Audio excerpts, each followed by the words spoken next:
Hello there, and welcome to episode 71 of the Game Sharks podcast, where we talk about our favorite thing in the world, Anchorman: The Legend of Ron Burgundy. I'm Ron Burgundy. One of my favorite movies of all time. More specifically, Anchorman: The Legend of Ron Burgundy, the game, which is a board game that we just got. What? So apparently, the object of the game it's like a Mad Lib, where you give other people a teleprompter and they have to try and read the teleprompter without cracking. It seems like it'd be a lot of fun, so we just picked it up and we're gonna play it at some point soon. Great way to hold together. Oh yeah, it's gonna be a great time. I'm very excited for it. Same. And video games. I am your host this week, Andrew Vanas. Jeff had some stuff going on, so he unfortunately could not make it. But I am always happy to fill in whenever I can. Joining me this week is Derek Wiseman, as usual. Hello. Adam Vanas, my dear other cousin. Hello. And OG Game Shark, Jordan Rosa. How you doing, bro? I am going good. That's not what I. Is that what I said? You said how are you go? How do you go? With my feet. Okay, that's great. This week we're going to be talking about Returnal and New Pokemon Snap, which are two games that just released. We were going to talk about KOTOR this week, but again, Jose and Jeff were both busy, so we ended up pushing it. So that is how the cookie crumbles. So I guess let's kick it right off with some news, you guys. I don't think we have any emails. I'll check it in a little bit because I haven't checked it. But we'll start with the quick time events, which is a thing that I came up with that Jeff decided not to stick with. That's really clever. What? I know. That's what I'm saying. Jeff just fails to think of it sometimes. Lame. Announced today, Baldur's Gate Dark Alliance is getting a 4K re-release. Ooh. Which I believe it released today as well. Oh, did it? Really? Did it? Yeah, on PlayStation, Xbox, PC, and Switch. Sick. So Interesting. I remember I played that game when I was a kid, but I never beat it. So this might be something that I look to pick up. I don't think I've heard of it. Like, what do you do in that game? It's Baldur's Gate is like D&D fantasy setting. Okay. It's just a classic RPG. It's like a top-down, I think. Yeah, game. yeah. Mm-hmm. Yeah, there's a trailer for it in the doc. It looks pretty much the same, but up-resed, which is cool. I'll have to check it out afterwards. Yeah, I definitely might maybe get it. I wonder if that means Baldur's Gate 3 is closer to releasing or something, and this is like a way to hype it up or something. Yeah, maybe. E3 is kind of trickling out a little bit more bits of news. We got some deconfirmations and confirmations of people who are going to be in attendance. Konami is no longer going to be at E3. After originally being announced as one of the supporters, they said that they are not ready to present this year due to timing, but they are still in development on a number of key projects. These are their words. So stay tuned for some updates in the coming months. Can't say I'm shocked. Yeah, I didn't know they were making games anymore. Yeah, exactly. So, yeah, I can't say I'm really surprised with that. But whatever they have, going on, I look forward to hearing about it eventually. And then today we learned that Square, Sega, and Bandai Namco are signed on for E3. Good stuff. So really, I think if you think about how Bethesda is probably just going to be part of Microsoft, Sony's really the only big one that's left out at this point. Some people are speculating that with Bandai Namco's inclusion, we will hear a little bit on Elden Ring, potentially. Please. I hope so. I think would appease the masses and Derek. Mostly Derek. Those come alongside Xseed Games and Gearbox are also going to be in attendance. Gearbox is a name that I'm familiar with, but I don't know anything that they've done off the top of my head. Same here. Borderlands is the only is big Borderlands Gearbox thing, but they also publish as Okay. well, and I can't think of anything notable that they've published. I know there's like 1 or 2, but Yeah. Yeah, I don't remember. Like I said, I recognize the name for sure, but Mhm. yeah. But they're gonna be at E3, which is cool. Sweet. Sticking with the conference news, Gamescom 2021 will no longer be a hybrid event. Now it is going to be digital only, which again, not really surprising. You know, I think a lot of people were skeptical when they announced that it would be a hybrid event in the first place. So this will probably be, this year, for at least for the foreseeable future. For the remainder of this year, we're going to see a lot of events still switch to digital only, and then maybe next year we'll finally be able to go back to having in-person conferences. So this is kind of just a little update on that. And then the last quick time event is that Sony has registered a new Sunset Overdrive trademark, Oh. yeah. which is very weird because Sunset Overdrive is an Xbox exclusive, at least previously. Or was. Was. Could be. Mm. I also saw something that the reasoning could be because the sequel is in development currently on Insomniac, Oh yeah, and that's why. Okay, yeah, that makes sense. because Insomniac owns the IP. Yeah, I believe Yeah. so. That'd be pretty funny. Imagine if the original Sunset Overdrive was met with middling reception, right? Yeah, it was kind of like the one okay launch title for the game Xbox One, okay. I think. Yeah. Yeah. So imagine if the second one, which would be a Sony exclusive, is like really good. Yeah, on the That'd PS5. be hilarious. That'd be cool. Yeah. I'd be down to see that. It was Yeah, one of it would those. definitely be funny. It was one of those games that was like a cool idea, but like just kind of fell flat. Yeah. I think. Yeah. I don't played even remember what it's about. Was it like a zombie game? It's like a post-apocalyptic game about. I think there's zombies in it. I don't know. I know played it that- and I can't even remember what it's about. I know it has a bunch of elements of like parkour in it, and that Yeah. they reuse some of those assets for Spider-Man PS4, from what I heard. Mm-hmm. Okay. But that's pretty much all I know about it. Interesting. Well, maybe we'll see a sequel and maybe it'll be good. Who knows? Yeah. As long Who as it's on the knows? PS5, like with what Insomniac did with Spider-Man and what they're doing with Ratchet and Clank, I don't see how this wouldn't also be like make good use of it. So hey, it's a trademark, so it could also mean nothing. Mm-hmm. You know. Right. Exactly. All right. So that does it for the quick time events. Now we're moving on to the real deal, the real business, the news. So I guess we'll start with a little trailer that came out a couple of days ago. Surprise announcement from Nintendo, a game called Game Builder Garage. Which I don't know if Adam and Jordan, you guys saw the trailer for this, but it basically I did seems... just like an hour ago. I Okay, didn't great. even know that it was a thing. Yeah, exactly. Like it's just Nintendo just randomly dropped this trailer yesterday. And it's like a game maker on your Switch. You know, it's like it takes the idea of Mario Maker but pushes it to a straight programming focus, which is like, and it has a very Nintendo aesthetic. So I think this is really, really cool. It is pretty neat as a concept. Yeah, because it's like if you're a kid, right, and you find this game that looks super cute, and you're also teaching yourself to program in a way, and it's like this could be like a gate that for the minds of children everywhere to like become programmers. And Yeah. like honestly, like I saw the trailer, the way they're doing it, like one of the first coding classes I ever took for computer science, this is at the college level even.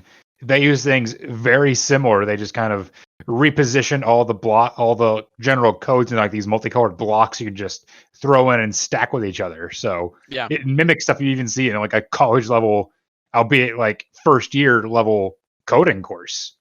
Yeah. And it's like kind of neat. And the sheer number of like different game types that you can make from the trailer that they showed is like really cool. Like it seems like it's maybe, I don't know, quite comparable to PS4's Dreams, but it's like it's almost yeah. in that echelon, right? Where it's like there's so many different things that you can make. You can make platformers. I'm seeing puzzle games, card games, shooters, fighters. Like the possibilities seem pretty endless. Yeah. Yeah. I mean, without even looking at the trailer, like just hearing the description of it, like conceptually, it sounds great. Sounds like something that I'd want to pick up just for shits and giggles. Yeah, like it's a perfect way. Like a lot of people, gamers especially, always talk about like, oh, well, I want to learn how to make my own game, right? And like this is a way to do it, right? Like Yeah, for it's sure. giving you the tools to learn programming, so then you can apply those skills to maybe like a real life application.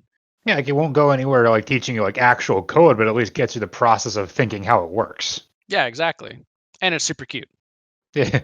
Like honestly, from the trailer, like you can make a wide variety of things it looks like. Yeah, that's what I was just saying. Like, yeah, you would think it'd be a lot more limited, but it seems like there's a lot of options. Like I saw shooters, I saw like side scrolling, I don't even know what else. Just much more than I expected out of a Nintendo coding game. Yeah. It looks super neat. I'm very excited to see what people can make with this. Yeah, I'm sure. Just seeing with like people made with dreams. Oh, yeah.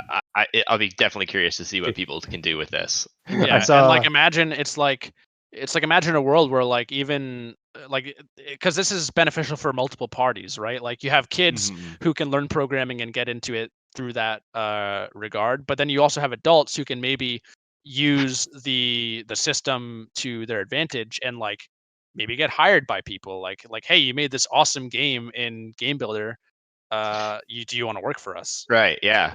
Like that sounds pretty cool. I saw a funny tweet about it earlier, actually. Like, okay, so Nintendo won't give us a new Kid Icarus or a localization Mother 3. We're just going to do it ourselves. Yeah. There you go.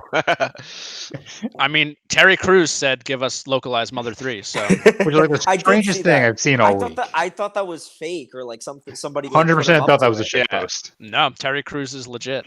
Oh my god. Another reason to love Terry Crews.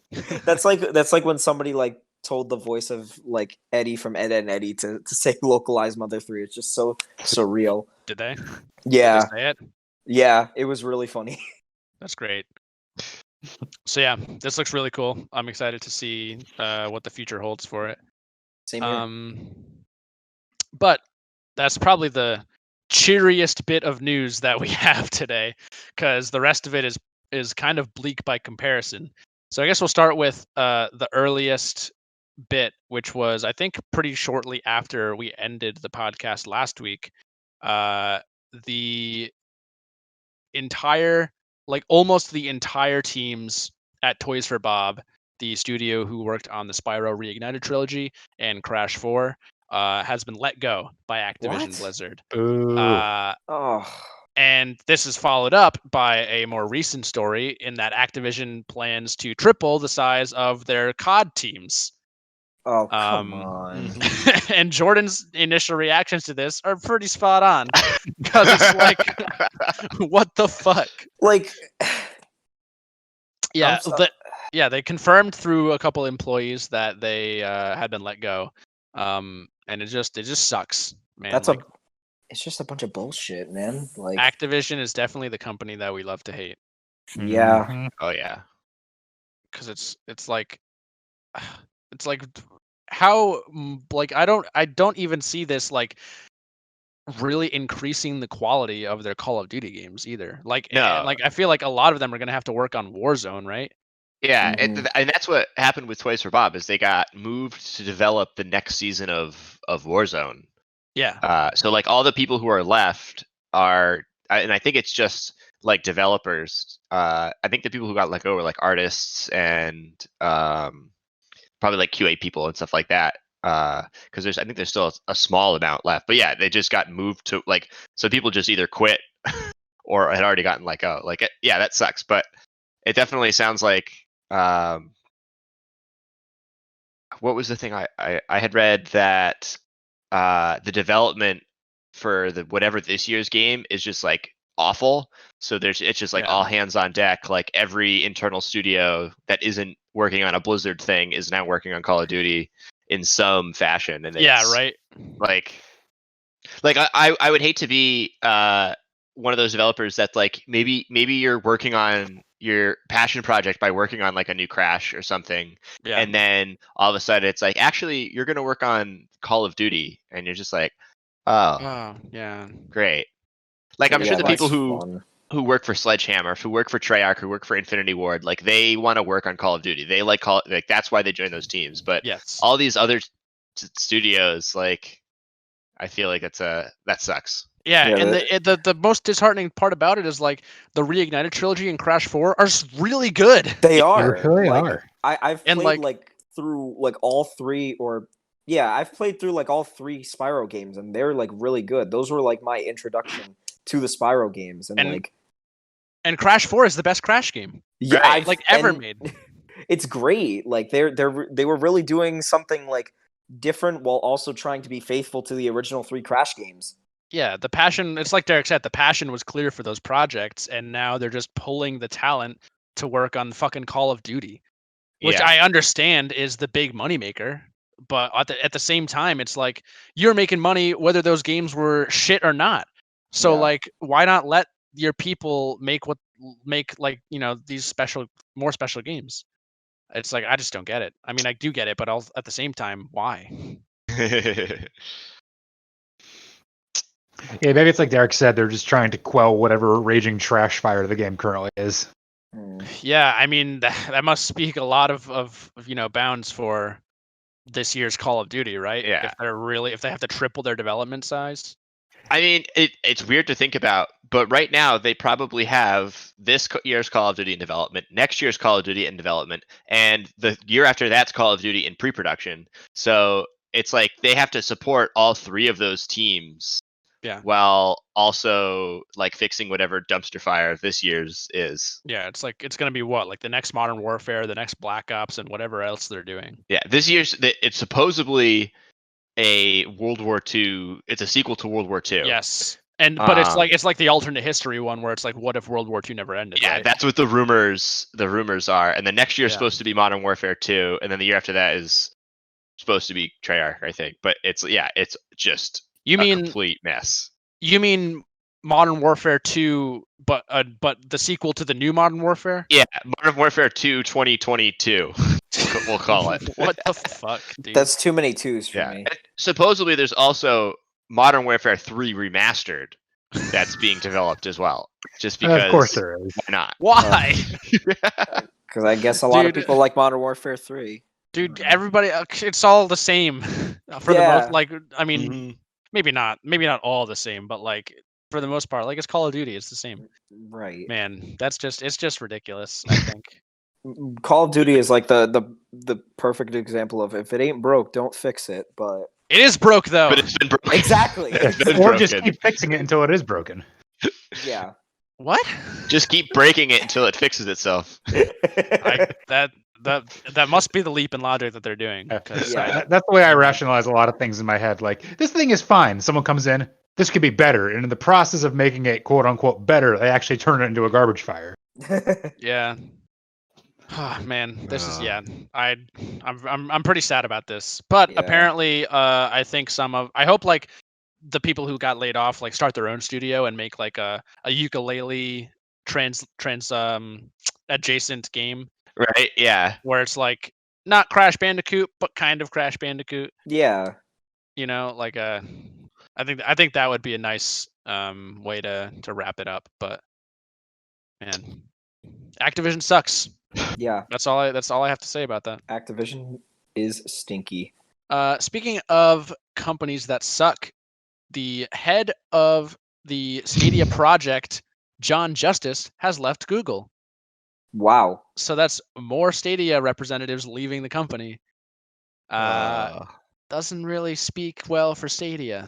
Yeah. No, not really. I guess he really didn't do that any justice. But all right, Jordan. It was nice having you on the podcast, but I'm gonna have to ask you to leave. Yep. See you later, guys. That was my one joke for the episode. All right. All right. You get one. Yeah. No, it's just I mean, you're right. Like Stadia, it's very funny hearing Stadia's mission statement being commitment, right, and having them saying like we're gonna commit to this, and we're gonna make this a good product that can be competitive with with the other big names. And then just the absolute downward slope that it's been since launch is not even surprising, Hmm. but it's just like almost cathartic every time a bit of news article, a bit of news comes out. um it's like every single time something happens, I'm like, yeah, I believe it. It's just a ticking time bomb. I'm Yeah. sure in his head too, he was like, if I can't sell this thing, nobody can. So good luck. I'm out. Hats off for anybody who could do this better than I can. Yeah, it's like Stadia is just wait. It's just a waiting game. Like Mhm. they're gonna be dead in the water at some point. They just added a search bar, so I don't know how much more they need. Man, Ugh. yeah. I mean, like I said, not surprised, and I think that it's only a matter of time. But that was it for that. Just a little bit of a a Stadia update, I suppose. But now for some Sony news, and the first big one, which kind of came out of nowhere, is that PlayStation is now in a partnership with Discord. I did And see didn't, that. didn't this come Yeah. like just a few days after they'd stopped talking with Microsoft? Maybe not a few days, but definitely like close Soon. enough Yeah. where Yeah. it's pretty pretty interesting, the timeline in which that took place. Because we were just saying, like week or two ago, like, oh well, it makes sense for Discord to want to go and do their own thing, be on their own, because they're this super successful upstart, and now this, Yeah. Yeah, which it is is like, nuts. go for it, Eric. It's interesting because I was reading about it, and it's so they purchased a stake in or invested in the last round of funding for Discord, which took place back in December. So like this has been in the works since December, while all these like talks too about like Microsoft possibly buying them and everything. So Yeah, it's And Sony's just in the back laughing. yeah, it's like Yeah. pretty interesting. yeah. So they said that Discord should be integrated with PlayStation by January of next year. Oh. Which is a realistic timeline, seeing that this seems to have just gone through. Mhm. But this is massive. Like we were talking about all of the implications that this could have for Microsoft if with that acquisition, and now just apply all of that to Sony. Maybe with the exception of like you can't play Sony games on your phone like you can the same way with Game Pass, but like it's still like so imagine now combining the Discord and PlayStation apps into one app on your phone. And from Discord, you can purchase Sony games, download them to your console, message parties, talk Yeah. in parties. Like this is pretty nuts. And maybe this is some, like with Discord being so prominent on PC, maybe this has some sort of implication with a Sony to PC, translation. Yeah, right. That's what my thinking was. Is like, okay, what are they like? Microsoft has been so about integrating Xbox with PC. Is this Sony's play to like actually we're gonna do the same thing, Yeah. but we're gonna have Discord, which makes it even easier to like do those Yeah. things. Yeah. And it's like it's kind of the same thing with, like we were saying with Xbox too. It's like now you can have, let's say Derek and Tcon are on PlayStation, Jeff and I are on PC, Jeff, Adam, like any of us, like there's 6 of us on PC, 1 of us on PlayStation. That guy on PlayStation can just join right in the voice call. Right. It's right there on his PlayStation, and then he is selling PlayStation games to us, through voice, and it's like this is huge. That's some pretty sick implementation for sure. Yeah, like it's I think pretty crazy, the like subtle marketing value that this has, purely Oh based yeah. on like just the usability of it. Like people are already using Discord, and having that be part of Sony is inherently an advertisement. So this is pretty great. This is like great for Sony. You know, Mhm. I was rooting for the Microsoft acquisition because I think Microsoft is doing a lot of great things right now. But this is like good on Sony, I guess. I hope that they don't Sony it though. Like I hope that they don't somehow make it like super unfriendly to the consumer. Yeah. I have a feeling I feel like it's a hard thing because if I feel like you could just think about it like the Spotify app. Like Yep. Sony at the beginning of the PS4 life cycle did the same thing with Spotify, and you just got a Spotify app on your PS4. And the cool thing Sony was, owns Spotify?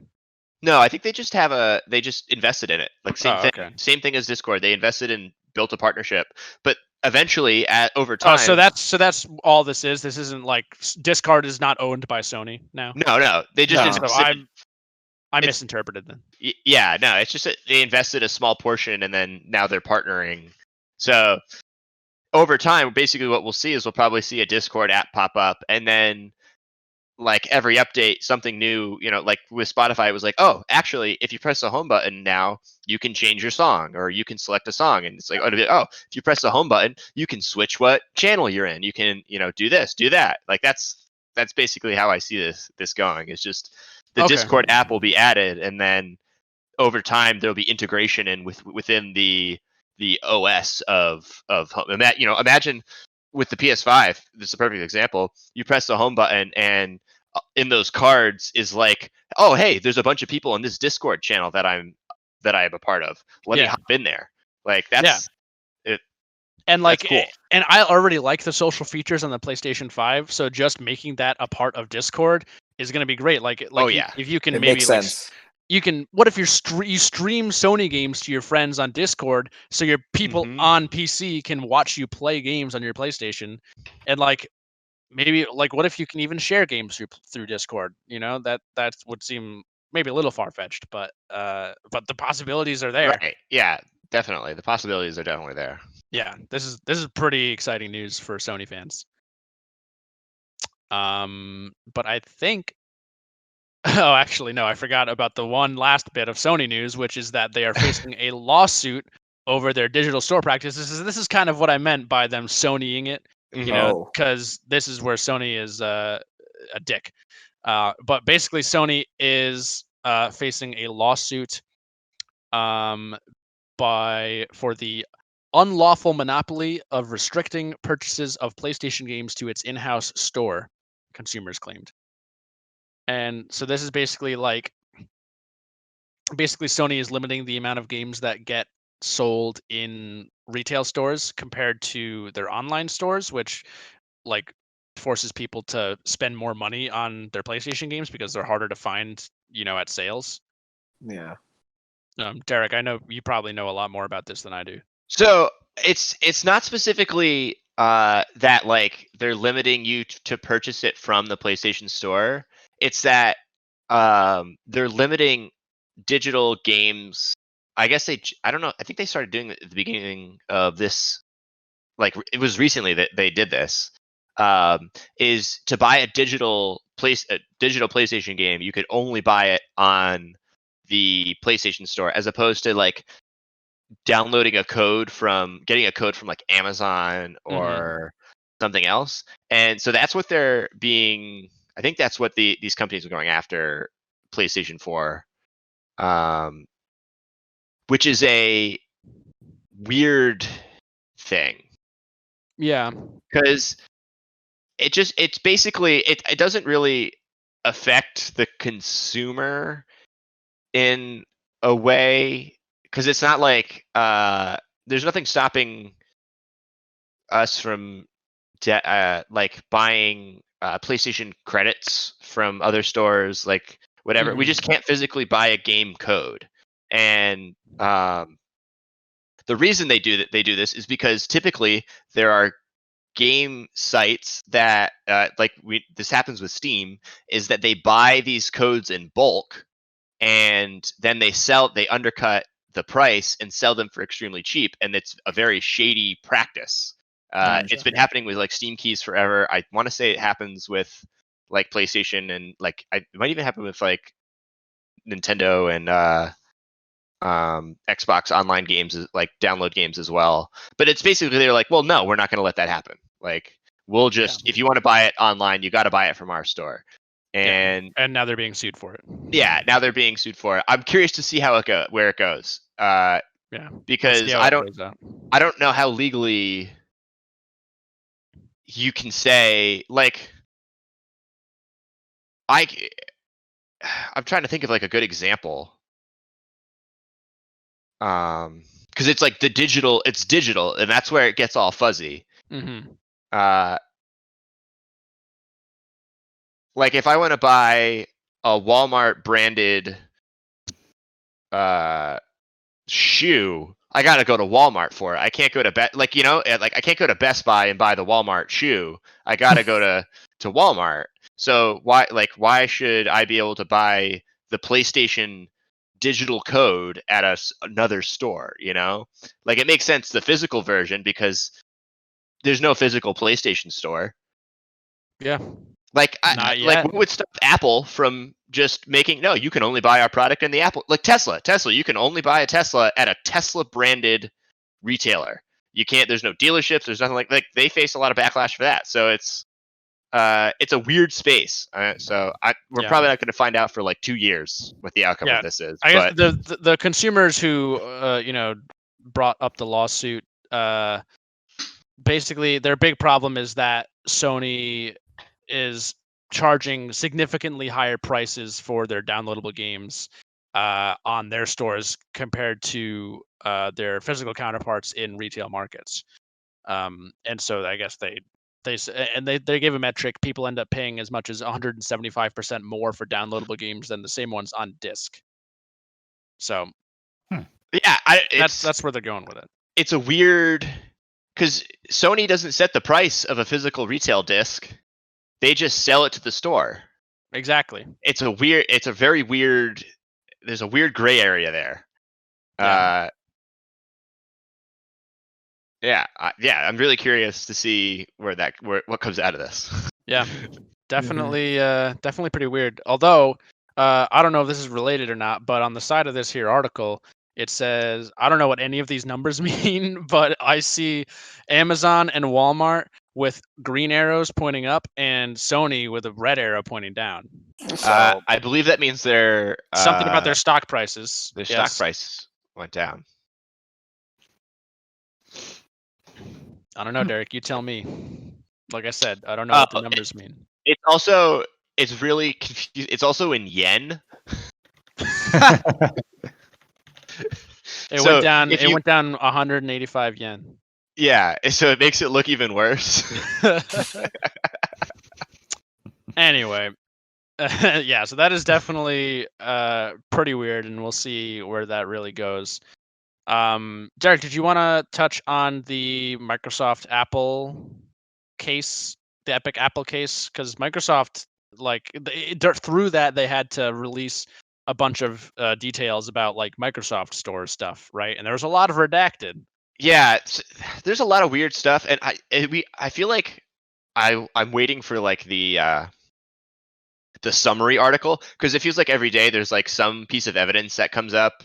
But I think the big thing is that I showed you guys was there was this big slide from when the VP of Microsoft Xbox Game Studios or whatever was testifying, and it basically showed the list of all the games that were supposed to come out in the last 3 quarters, and there's a big chunk of this quarter, first quarter.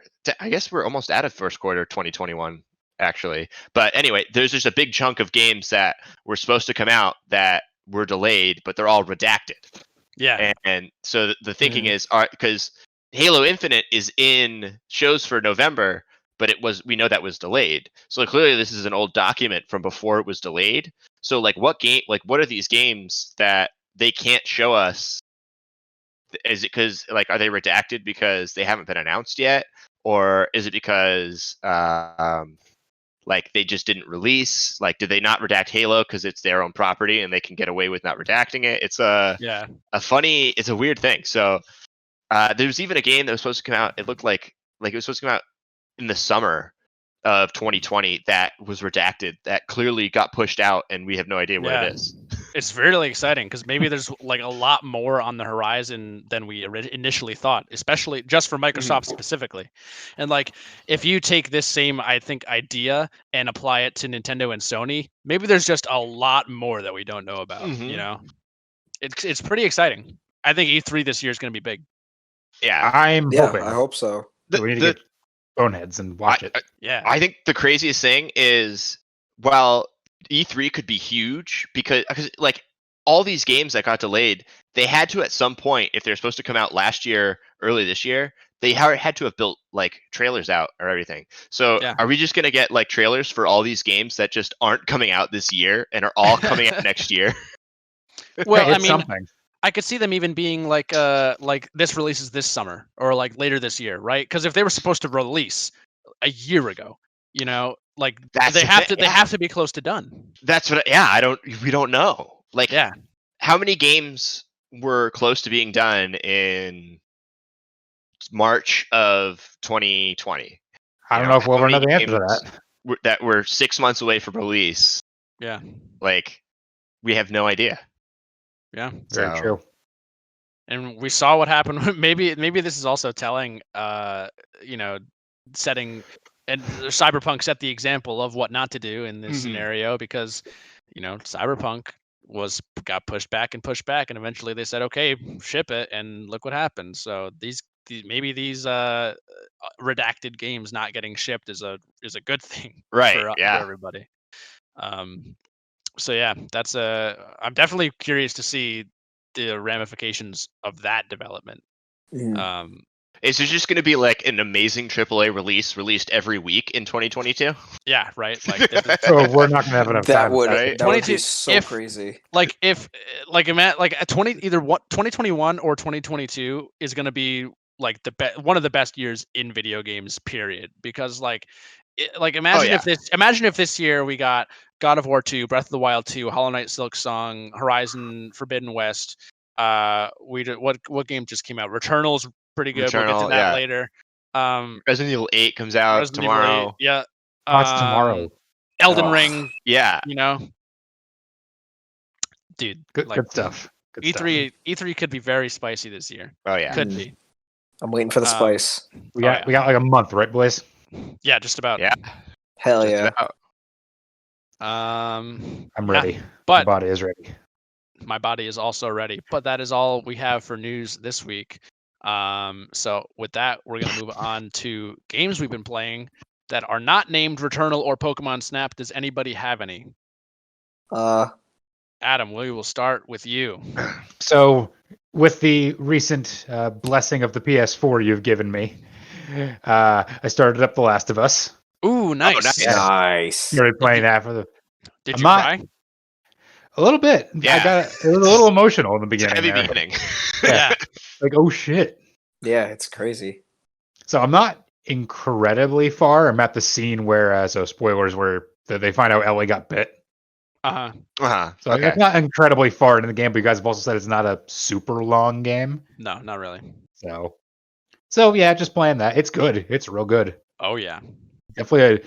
I haven't played a game quite like it before, so it's definitely an experience. Yeah. That's probably the best way to describe The Last of Us is it's its own thing. Yeah. Playing more God of War as usual. Nice. Good. I'm probably gonna stick with those two for a bit until I finish those up, then I'll move on to something else. Fair. I think my suggestion after that would probably be Horizon, because Forbidden West comes out later this year. Potentially. True. Potentially. We shall see. Anything else besides those that aren't named Pokemon Snap? A little bit of League here and there. Still on the classic World of Warcraft grind. So actually, they just confirmed today that Burning Crusades are coming back on the 1st of June. So I've got 3 weeks to get my character to level 60. I'm at 20. I'm at 28 currently. So it's you're not even halfway there. Well, I mean, realistically, my friend was saying you only have to get up to like 50. You don't have to hit 60 because like the beginning stuff of Crusade content could be done starting at like 58. Yeah, I'd say you don't have to be at like 58. My apologies. I mean, it's still gonna 58. take a while, but the good thing is I have friends level 60 characters who I'm going to somehow bribe into, hey, you want to boost me through all these quests? Like, just go kill Yeah. all the mobs so I can finish this. 'Cause the Just like quests were boost the you through all the experience. dungeons and everything. You'll level Pretty up in much. no time. Exactly. So it's like, Yeah. hey, look, I just need you to be there with all of your tier 3 raid gear and just one shot everything for me so I can just finish the quests. That's it. That's where all the experience is. So Nice. we're gonna see. Yeah, but that's it from you. Yeah, it's it. That also this is just kind of cool and noteworthy. So Burning Crusades is where originally shamans were exclusive to the Horde and paladins were exclusive to Alliance. So they get the 2 new races that allow the other faction to get those. So the only difference this time around is you're actually getting access to, for a Horde it's Blood Elf and for the Alliance it's Draenei. You can get those early on May 18th. So you can start leveling the new classes before Oh, the Crusades nice. actually come out. So if Yeah. you know pretty life cool. get hard for that week and a half, you could have a level 60 character ready for the Crusades. Solid. So that's the only thing they've crazy changed about it, like the fact that you get these new races early if you want to prep for it. That way you don't have to wait for it to actually come out to start the new character. Yeah, that's definitely cool. I Nope. don't know anything about World of Warcraft, and I hope to never play it. Yeah, I I'm doing it think because Final Fantasy 14 will just about satisfy me when it That's comes enough. to MMOs. Until the League Fair MMO enough. comes out, then goodbye. Oh, and we're trying that. We have to. Fair enough. That'll probably be many, many years before we see that. Yeah. Jordan, it's been Hmm. like a solid year since you've been on the podcast. What have you been playing in that year that is the most notable, you would say? Well, I played Super Monkey Ball for the first time. Oh, that's notable. Yeah, my girlfriend gave it to me, because I told her that I've never played it, and then she was like, "Just take the game, take it." And I'm like, you know what? Fine, that's awesome, and it's really fun. I've seen a lot of playthroughs of that game, and it's super wonky. Like when it comes to you move it like a centimeter too far to the right, and Mhm. you just You end up just toppling yeet. over. You just yeet yourself right off the stage, and you got yourself a dead monkey on your hands. I I played a little bit of Teenage Mutant Ninja Turtles with Andrew, That's right. which is Yep. a childhood game of his that Oh yeah. that definitely sparked a bunch of memories for him. I don't have any memories of that game, but I have a memory of that era of Ninja Turtles. Yeah, I like it's a funny dynamic because I will say like, "Oh, I remember this from the video game," and you'll say like, "Oh, I remember that from the TV show." Oh, I know what game you're talking about. I played Yeah. that one too. Yeah, I told you, Adam. It's the one that we played together. Did we play that one together? Absolutely, we did. I'm pretty sure I've never. No, I think I owned a copy of it. We might have both owned a copy. I don't remember. One of us Either way. did. We rented it or something back in the days of Blockbuster. Oh yeah. Hmm. I mean- definitely. It's funny you say that because the TMNT GameCube games were the games that I rented from Blockbuster the most. Oh Yeah. shit. Yeah. Anything else noteworthy, Jordan? Just like a bunch of I beat Super Mario Galaxy on Mario 3D All Stars. That's an amazing game. Oh, I yeah. played the second one growing up, but I never played the first one.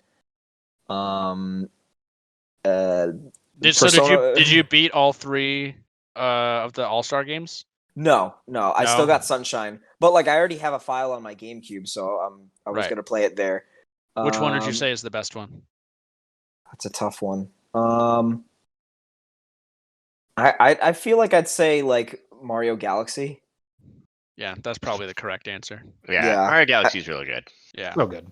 Because 64 and Sunshine are a little Dated. buggy for me. They're dated. They're dated for sure. They're good games. Don't get me wrong, but Oh, absolutely. they're good they're games. they're super buggy. With some of its controls because And the camera in 60 or not 64, Sunshine specifically. Oh my god! Don't even get me started on that. But yeah, no, I've been besides that I've been playing Persona 5 here and there. I'll probably get to that whenever possible. Yeah. And Yeah, I picked up a Tamagotchi recently. Technically a video game. Technically a video game. I forgot about it, and my pet literally went back to his home planet. So Is that how Tamagotchi work? They're aliens? yeah, they're like aliens that like hatch from eggs, and then you just got to take care of them by feeding them, playing games, and cleaning up after their shit. Literally. I just realized I know very, very little about Tamagotchi. I mean, me too. Before I picked it up, this is the first time that I've ever played with one, and it's interesting. I could see why people in like the late '90s and early 2000s really clicked with this. It's something to pass the time for sure. Yeah, it can replace your real friendships with fake friendship. Yes, Nice. but yeah, rest in peace, Clemson. Well, I guess kind of speaking of Persona 5, I played a lot of Persona 5 Strikers this week, in an attempt to pick it back up / beat it. And Jordan witnessed the ultimatum that I made to myself, where I got stuck on this one boss fight, which is, in my opinion, literally impossible, and decided to watch the rest of the story on YouTube, which I did. So You've gotten so close once or twice from what I've seen. I got kind of close once, and every other time I got ass blasted. So yeah, like that, like the comparison between like the damage you deal to that boss versus the damage that boss deals to you is astronomical. yeah, it's like I have to be super technical, dodge every attack, and then also hit him. Sometimes he dodges your spells, which is really cool. And then when he hits you with one combo, it deals half of your health or more. So Ooh. I quit that real quick and looked up the rest of the story on YouTube. I think at this point it is safe to say that my review of that game is canceled. Especially since I didn't finish it. Also because the game came out 3 months ago. Yeah, I don't know. I feel I might still write something up. I'm not sure yet. I wrote a review on the GG app. I'm just done with it. I'm done. But that's okay because I've kind of been faced with the same thing with other games recently, where I'm like, there are a lot of games about to come out, a lot of games I'm still in the middle of, so I need to pick a couple of them to play, right? Like I feel that. can't. I just have too many games to play, so I have to sacrifice some of them. Persona 5 was one of them. I think I might not go back to Loop Hero either, just because it seemed like from what you were even saying about Chapter 3, Derek, it's like I haven't even gotten to Chapter 3 yet, and I don't know how I'm even going to get past it. Oh, I forgot about that game. About Loop Hero? Yeah. Derek, always be looping. I haven't looped in a long time. Damn. Well, that's okay. Yeah, it's like there's just several games where I'm like, yeah, I shouldn't go back to this because I need to make room for other newer games. Mm-hmm. And then I think other than that, the only thing that I have played is the Apex Legends Arena mode. Derek and I played a couple of rounds earlier today. Yeah, just before we hopped on here. Yeah, it's fun. It's like I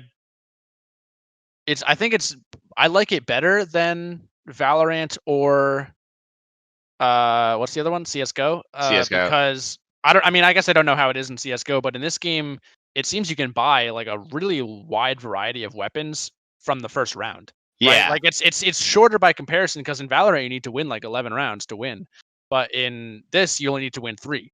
So, and the map is bigger, but the circle closes in to keep it more acute, more succinct. So like it gives you a wide variety of like things to play with in that time, which is really fun. Yeah, I like. It seems that it's kind of that first round. It's like what's your preference? What do you want? What do you like to use? Like go buy those. Like it's just that the thing I think that the thing that makes the difference is you eventually can pay for like the upgrades, so you can get the all the blue attachments, all the purple attachments in the later rounds, so that the weapon is a little deadlier. Yeah, You can also spend money on things like character abilities and health packs. There's a few consumables. You can get the gold backpack, which when you have the gold backpack, you revive your teammates with more health, which is like pretty useful. Not that I think we had the chance to really revive. Yeah, Derek and I kind of got destroyed. Yeah, we won a single round, and it was because I had a hero play where I ran straight into the enemy bubble and killed both of them. It's really jarring going from playing the battle royale to playing the arenas. I absolutely agree. You think about the way the engagements happen. Yeah, and just the meta of it. Yeah, and the thing that caught me off guard so much playing the arena mode is when you shoot the enemy and they're coming at you, they don't back off. They don't none of them disengage to heal or anything, and you're like, wait, why are you still coming at me? What? I just did a ton of damage to you. Why are you charging me? I bought a sniper rifle, and then we fought in an enclosed space for a full minute, and at the end of it, I was like, why did I stay there? Yeah. Why didn't I try and get a better vantage point? Why did I go there in the first place? Right. So eventually it's I like how it's since it's faster paced than the battle royale mode, it encourages you to think quicker about your decisions and the things you need. Very quickly in the second round, I was like, I need to buy an SMG or an assault rifle. I need to have something to keep up in tight quarters. Because like you said, everybody just ran straight at us. Right. There was one round where we had a bit of a standoff where we were on opposite sides of the map, kind of sniping at each other. But then because the circle closes, it's a pretty small map compared to the battle royale map, but it's large compared to Valorant maps. So since the circle closes in, it forces you to get closer to each other. Eventually you have to close quarters engage if you haven't picked each other off from a distance yet. And the one of the other most interesting parts about it is that it completely changes the dynamics of the characters, because you initially picked Lifeline and we quickly realized, well, you can't pick Lifeline because there's just not enough time for you to heal. Right. When you need to heal, you won't have time to, because the enemy will be on top of you. Where in Lifeline is almost essential in the battle royale. Right. Yeah. It's pretty crazy. I feel like we would have needed a full group of 3 in order to fully utilize her abilities. Because the one nice thing is she doesn't. One of the things they updated her character with, I think 2 seasons ago, or maybe 1. She no longer has to when she revives people, she just drops her little drone and the drone revives, so she can actually still fight. So that's the one thing that's useful. But even then, I had no chance to get close to you guys to help try to revive you. It was just so quick, so cramped. So yeah, I feel like, I don't know. I feel like there might be a character meta that will develop in arenas, because there's got to be the perfect team comp out there. Yeah. I'm interested to see. I don't think they're gonna do ranked for arenas, but probably not this season. Probably next season, and I bet that's when the metas will really start to show up. Yeah, I'm excited for it. It was a really fun, breath of fresh air in the Apex genre, because the Apex core mechanics have always been really solid. So translating it into this space is super cool. Yeah. And I'd love to play with a full team of 3 to see how that changes things, because we had a random both times, and each time he kind of just went off and did his own thing. Right. It was either we had to do our thing and hope he did okay, or we'd have to just follow him and hope that things would. Yeah, having a 3 people probably. I guess same thing with when we're playing Valorant. It helped when we had all 5. Oh yeah. Of us doing stuff. Yeah. I mean, when you're doing tactical shooters, you got to have a full party to really, unless you're really good at it. Yeah. which we are not. We are not. Yeah. So yeah, I'll definitely play that some more with you, and hopefully T-Con and Jeff, and Adam if you want to. I've been thinking about it. It's free, right? Yeah, it's free to play. Free. on Steam. That's all I needed to and hear. it's on Steam, which I didn't know. Yeah. I'm Which means I gonna. have to I'll delete download that in the Origin. background. Hell yeah. I'm gonna Um, I'll get that going. Why not? sweet. Well, while that is happening, Derek, you got anything? After you're done yawning. So besides playing arenas of Apex Legends, I've been playing a lot of Apex Legends. Yeah, since the new update came out, and I had started playing a little bit before the new update, and I was like, oh man, I forgot how much I like this game. And then I asked you guys like what platform you're probably going to play on, and I was like, all right, if they're going to play on PC, I guess I should get good at playing on the PC. So I switched over to playing on the PC. The worst part is that you can't carry over your progression. Yeah. So I don't have any legends unlocked, which sucks. That's like I noticed that the same thing, because I played for a brief stint with a friend of mine on PlayStation, and I think I have like a couple of good skins on that, but on PC I have a legend unlocked, which I was like, yeah, I don't remember doing that. Yeah, it sucks because like I don't play the core legends anymore. I like all the legends I play are like unlockable ones. So I'm pretty close to, I think, getting enough of the currency to unlock someone. So I'm like, I gotta pick like, all right, who do I know that like I'm really good with that will make this faster so I can get like more experience so I can do it a lot faster. Because I don't care about the last 3 or 4 season legends. I think I did like Horizon. I think that was last season or 2 seasons ago. Oh man, I don't even know. She was pretty cool, but like I don't care about like Valkyrie is cool, but I would rather not play her. I'd rather have a Valkyrie on my team. So I've got to decide who I'm going to unlock. Maybe Caustic. I like playing Caustic, but I also like playing Octane and Mirage. So we will find out. But yeah, I've been playing that a lot. The new legend is pretty cool. My favorite thing about her is when she's on your team, when you do the jump in the beginning, she marks where everyone is when they jump. So you can see where people are when you're like, if you didn't already notice like the skydive trails, like when you drop on a location, you'll see how many teams are actually at that location, which is super helpful.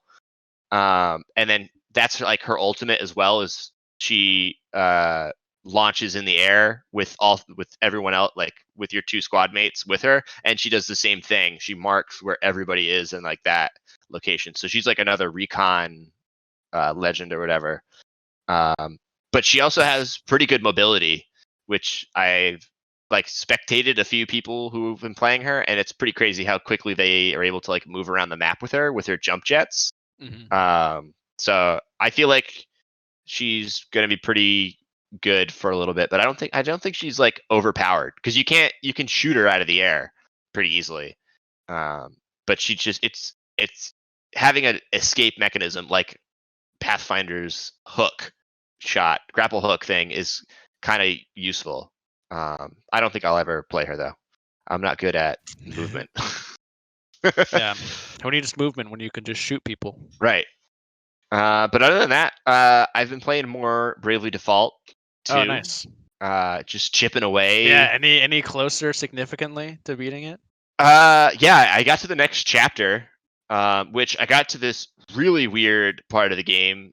The end of the chapter I was on in Wiswald, which I'll have to talk to Jeff about. Yeah, I was like, I wish Jeff was here, because I literally like cannot help you with this. Yeah, it's really fucked up.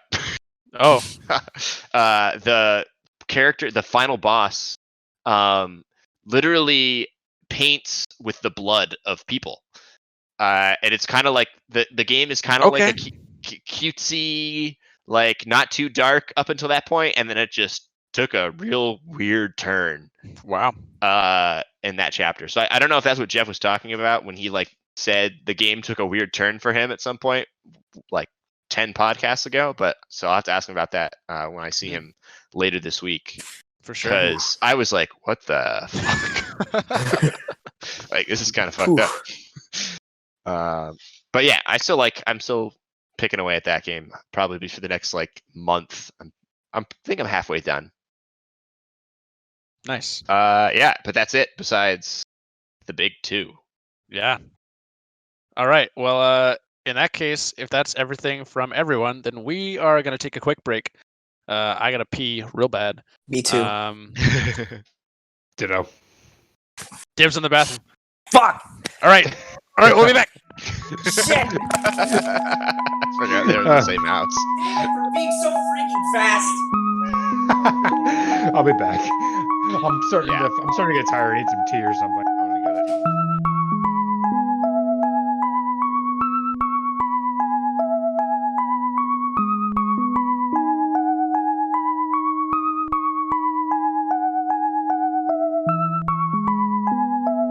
All right. We have returned, and returning is what we're going to do. Returnal. There was something there. Eternal. That was a pretty smooth segue. There was something there, and we definitely didn't find it. But we're going to talk about Returnal and also new Pokemon Snap. Do you guys? I guess first, show of hands. How many people have played Returnal? Me and Derek. And how many people have played Pokemon Snap? All right, the three of us. So who wants to? Who wants to go first? What should we do? Better question. How long do you think you guys can talk about Returnal? A fair bit. How long do you think you can talk about Pokemon Snap? A good amount. Good. I got some stuff written down. All right. There's. I'm gonna roll a die, which I have right here. I'll call it. All right. Ready? Even number is Returnal. Odd number is Pokemon. I like it. It's a 6. We're going with Returnal. Woo. The power of Dungeons and Dragons, brought to you by. Well, wait. I gotta know, what die did you roll? Was it a 6? It was a D6. Yeah. Perfect. It was these. Beautiful. All right. So Returnal. Derek and I have been playing Returnal. Yeah. It is really good. Yeah. Returnal's really good. I'm happy to hear that. Same here. Yeah, Derek. So how much have you played of it? Hours live? I've played a good amount. How much have you played of it? Not as much as I'd like, Okay. honestly, but I've played it for like 10 hours. Yeah. I want to have played it for more. I think I also am at. I think I'm at like 11, 12 hours. I want to say when I looked before I turned it off earlier today. Have you? It's just tough. It's hard to be vague. Yeah. I'm on the third biome. I've gotten to the third biome. You've gotten to the third biome. Okay. Yes.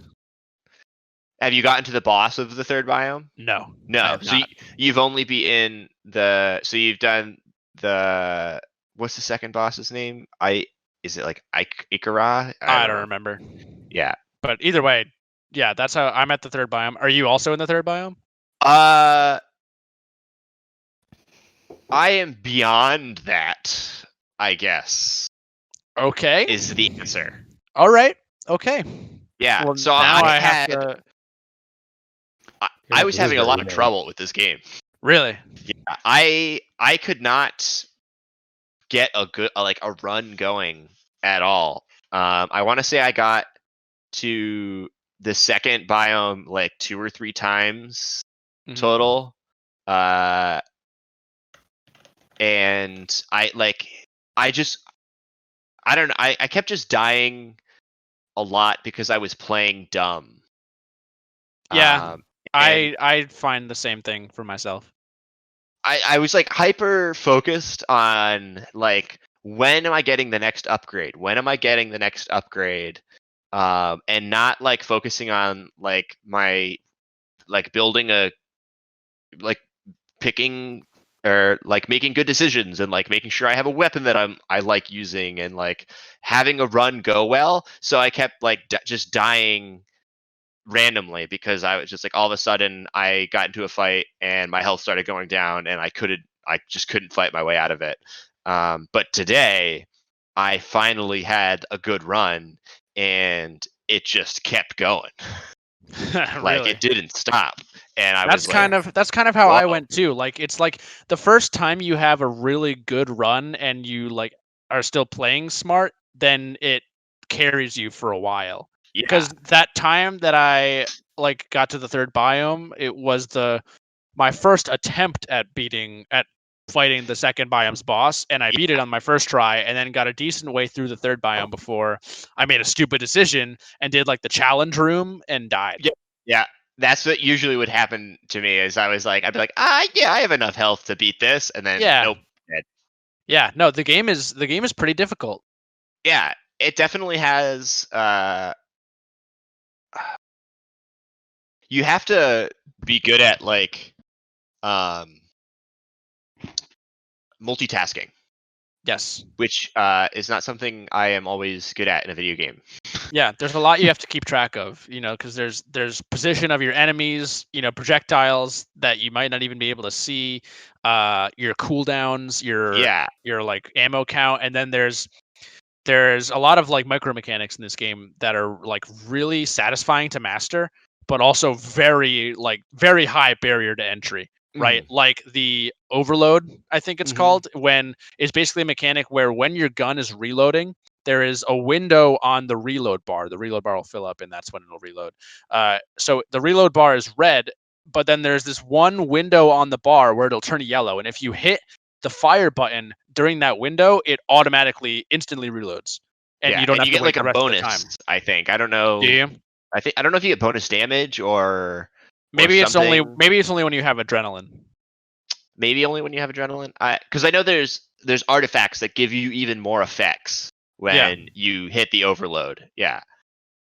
Yeah, so there's stuff like that. There's stuff like just cooldowns in general. There's a lot of risk reward in this game with parasites and Yeah. malignants, which I think they give you malfunctions. Yeah. Malfunctions. Yep. It's really cool though, because it like creates this really cool dynamic that I don't think was present in a game like Hades, where like for the most part, all like a lot of the upgrades in Hades are just like pure beneficial. Yeah. Right? I don't think there are like negative effects. Yeah, which is fine, but I think it's a lot more interesting from a game design standpoint, where you have to make more informed decisions on the upgrades you're taking, because some upgrades will give you malfunctions. Some of them have a chance to give you malfunctions, but Yeah. sometimes they won't. So it's like there's a give and take to everything, and it's like but the cool thing about it is that there are ways to get rid of the malfunctions, right? Like it almost gives Yeah. you little mini objectives, right? Where and sometimes it'll say like, in order to get rid of this, collect a parasite, but then the parasite will give you Another. a detriment or Yeah. something, Right. right? Like it's so cool. I guess we should talk a bit more about what the game is.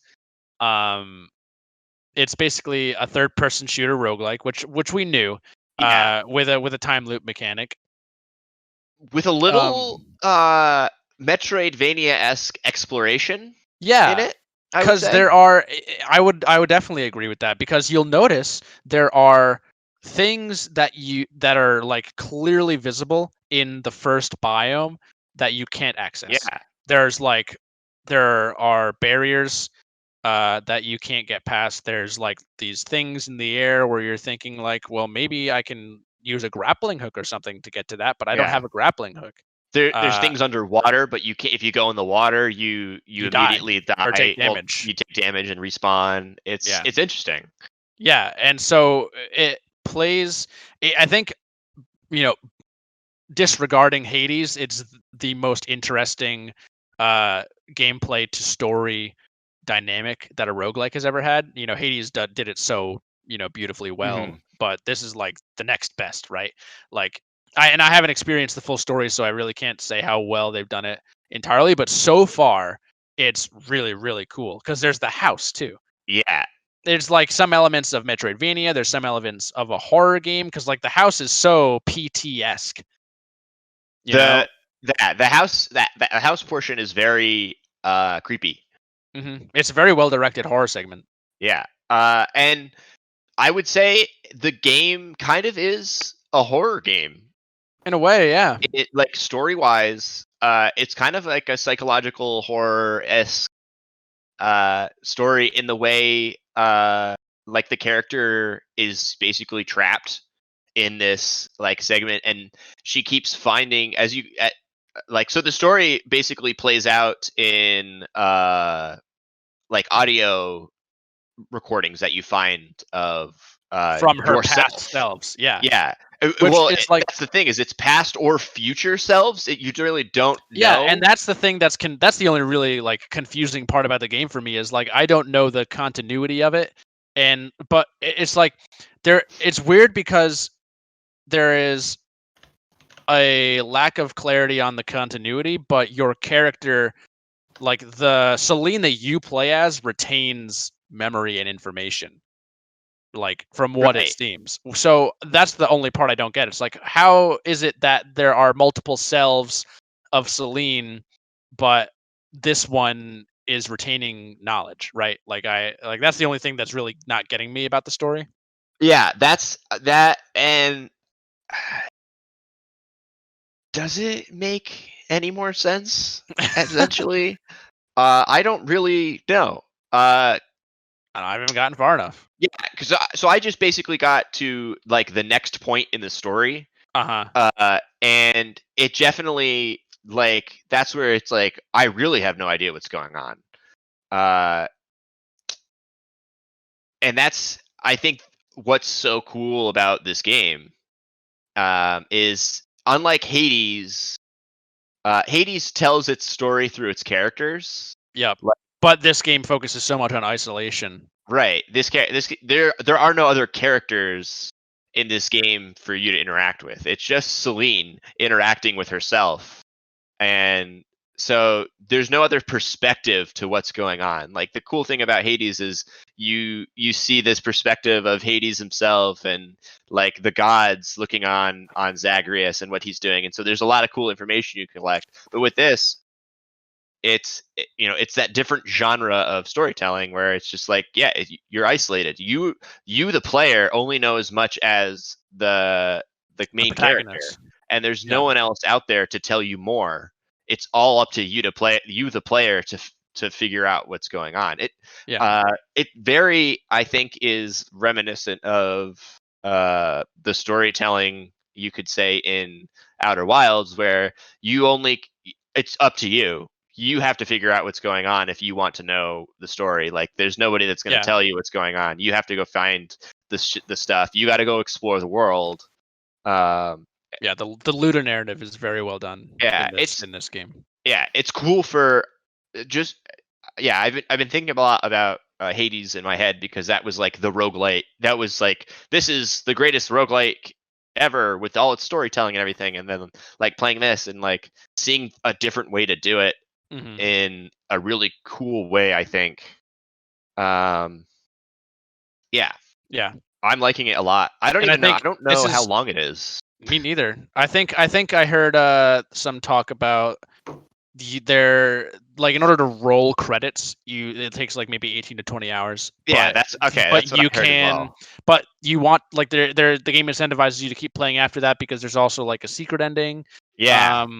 So I'm really curious to know, what's going on there. And I think Right. that this game is more of a pure roguelike than Hades. Definitely. Yep. Because like what Hades did so well is it blended roguelike elements with its storytelling, but this, I think, does the opposite, where it blends its storytelling with the roguelikeness of it. Because like, unlike Hades, in this game you can backtrack through all of the rooms and teleport and set yourself up for future runs. I think a little more like you can kind of do the same. It works almost closer to Binding of Isaac than it does to Hades. Because there is, I mean, maybe I don't remember a lot about Hades, but in this game there are things where you can invest your currency in this statue and it will give you an artifact or something on a future run. And you can do something similar in Binding of Isaac, where you can donate coins to the shop, and as you do that, you'll unlock stuff, and those coins will still exist for you to to withdraw in future runs as well. So I think it plays with that a little bit more interestingly. And then it does some cool stuff with the bosses too. Yeah. Which we won't get into because I think the best way to experience this game is to figure it out on your own and not to know Yeah, a definitely. lot. But dude, this game's so cool. The combat is just super satisfying. To Yeah. clear a room without a hit is very, very satisfying. It feels like no hitting a Dark Souls boss sometimes. It's just like not getting hit or whatever. Because Yeah. it's just like, yeah, I performed that area perfectly. I don't know how many weapons. It's reinforced with the adrenaline system. The adrenaline The adrenaline system feature is awesome. It's a super cool mechanic. It's basically every 3 enemies that you kill, you get a point of adrenaline, and each point of adrenaline gives you gives you some bonus. The first one I think makes your overload stronger. The second one I think is melee damage. Yeah, it's one of them's melee damage. No, you can see enemies through walls, I think. That's right. Yeah, that's right. But the caveat is that it's 3 enemies in a row without getting hit. And as soon as you get hit, you get reset to 0. And then you got to build it up again.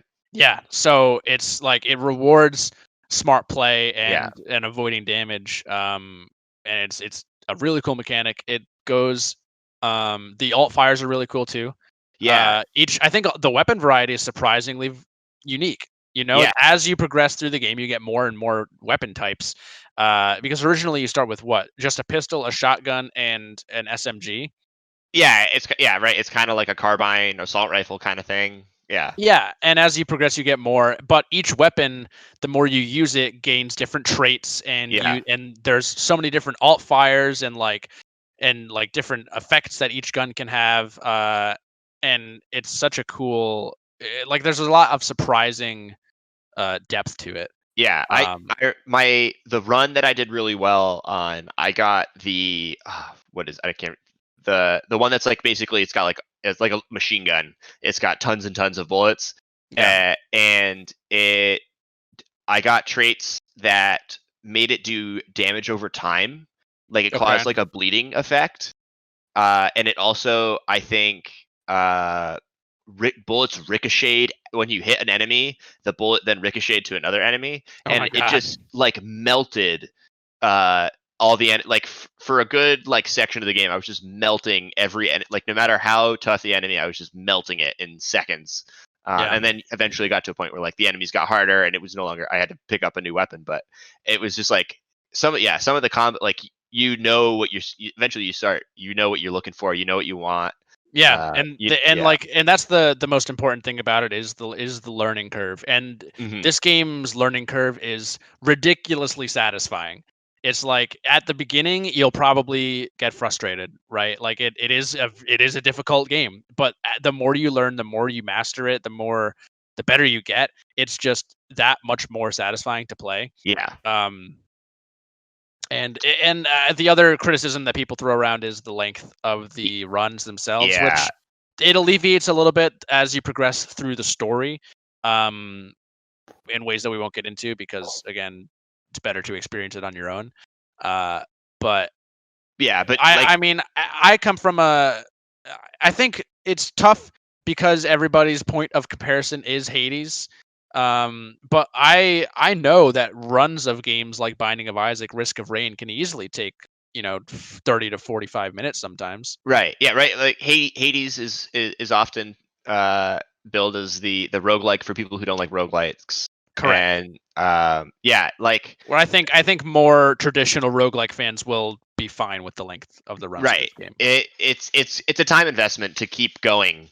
It is unfortunate that the runs in this game do take as long. I think it's 2 hours to get a full run. I know mine today probably lasted me 3 hours because I was stopping to do other things because I was getting exhausted by it. I had to take a break at some point, and you can't. That's the one downside is you can't save Yeah, that is the Uh, one major flaw, but I think it's going to get patched in. Like they're already working on it, I think. Yeah, that would be great. I think that would probably save this game for a lot of people out there. I think there are a lot of people probably who aren't getting this game because they know they can't commit that much time to like a single Yeah. play of the game. That the IGN review of this game, I believe reviewed by Mitchell Saltzman, I could be getting that wrong, but he, I believe, stated in his review that he was going to give the game a 9, and the only the thing that put it down to an 8 out of 10 was the fact that you can't save during these runs, and the runs are really long. Yeah, That's what broke it. They say you can put your PS4, PS5 in rest mode, but in a game like Sometimes this, it breaks the game. It breaks the game, or they release an update and it boots you out of the game. Yeah. So I basically, if I'm done, I just die. That's what I've done so far. I guess I've never been that invested far into a run though, where I've been like, oh, I gotta go, but I can't. Yeah. But yeah, I would say that, and I would say the other kind of down side to it is the progression is very slow. Yeah, because a lot of the progression is barriered by making it to new biomes, and you and won't making it all get the to way those through biomes. said biome. Yeah, and you won't get there until you've probably you have to get better at what the game gives you first in order to get Right. there, and then you can unlock those. But the good part about it is once you unlock something, you have it forever. It's a it has the retaining progression in that sense. Yeah. So once you unlock a weapon, it'll start showing up in the first biome. Once you unlock a power, it'll start showing up in the first biome, right? Right.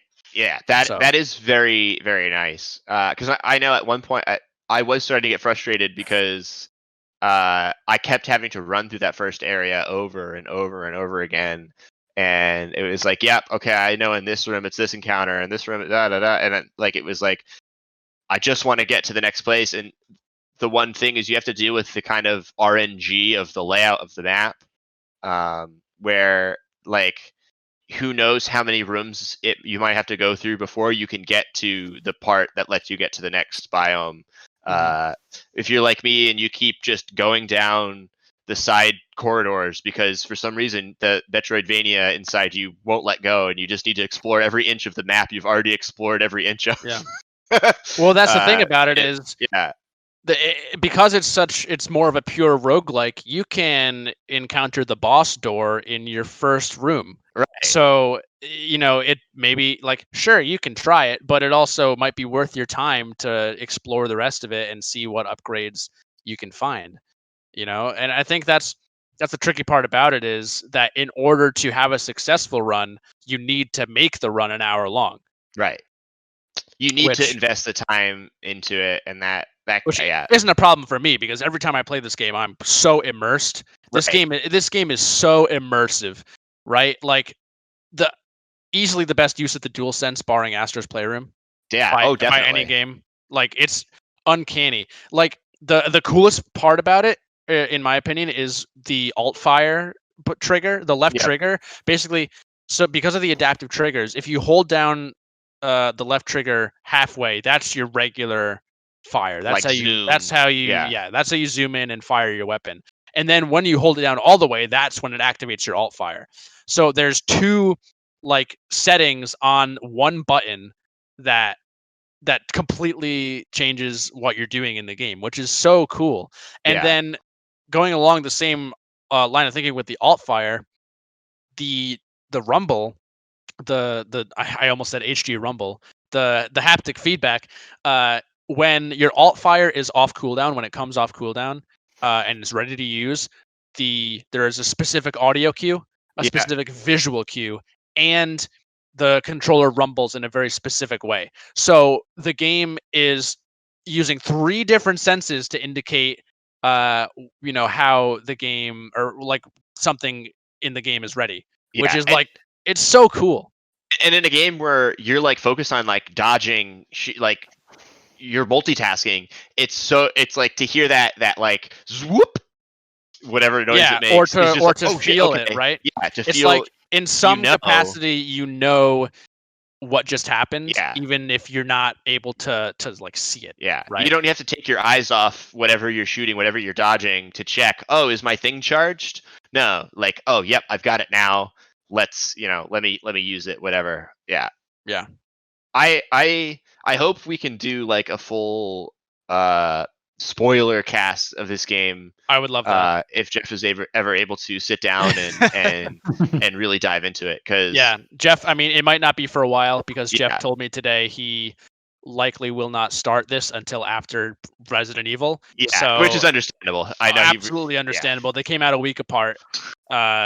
But Resident Evil's pretty short, so maybe we can do it relatively soon. But Yeah. Derek, you saying that you got past where I was, like all I want to do right now is play it. Oh, I was I don't know how to describe. I was like at the point I finished my run and I was like, okay, I guess I'm done. And then whatever happened, and it was like, well, I guess I gotta play more. Yeah, right. The thing that doesn't bother me about it is that when I sure the runs are long, but when I'm invested in the run, I'm fucking invested, Yeah. dude. Like I only want to be doing that, and I want to keep going and keep playing. And the really good runs are the ones where it's gonna take the longest. So it's like I think it complements itself in that regard. Definitely. So yeah, absolutely my game of the year so far, without a question. This game's Definitely a incredible. contender. One of the freshest game experiences I think I've had in a while, which is really cool. Definitely, Housemarque definitely hit the mark with this one. a great launch title Ooh. for the PS5. Oh, can you imagine? Right? Can you imagine if we got this at launch? This and Demon Souls, that would have been the man. best way to sell would've you been on cool. the technology. Yeah. Maybe with Ratchet and Clank too. I mean, Spider-Man did a good job, but it was I think barely scraping the surface of what is possible. Oh yeah. But Returnal's fantastic. Yeah. Absolute must play. I think if you have the means. Definitely. But yeah, I think like you said, Derek, any further discussion would be severely treading on spoiler territory. Oh So yeah, definitely. let's why don't we hop over to the other game that came out last Friday, new Pokemon Snap. Woo! Yeah, opposite end of the spectrum now. Oh yeah. It's Nothing not but 3D chill roguelike? vibes and wholesomeness. I mean, the true duality it is of kind of man. it is kind of a roguelike. You do runs. Nothing but chill vibes and wholesomeness. All right, Oh, so yeah. I'm gonna kick it off because I've only played a little bit of it. Jordan and I started a fresh file on my profile a couple of nights ago, and I only really did a few runs. I don't think it's for me. I That's fair. adore Pokemon Snap as a concept, and the original Pokemon Snap is very, very nostalgic for me.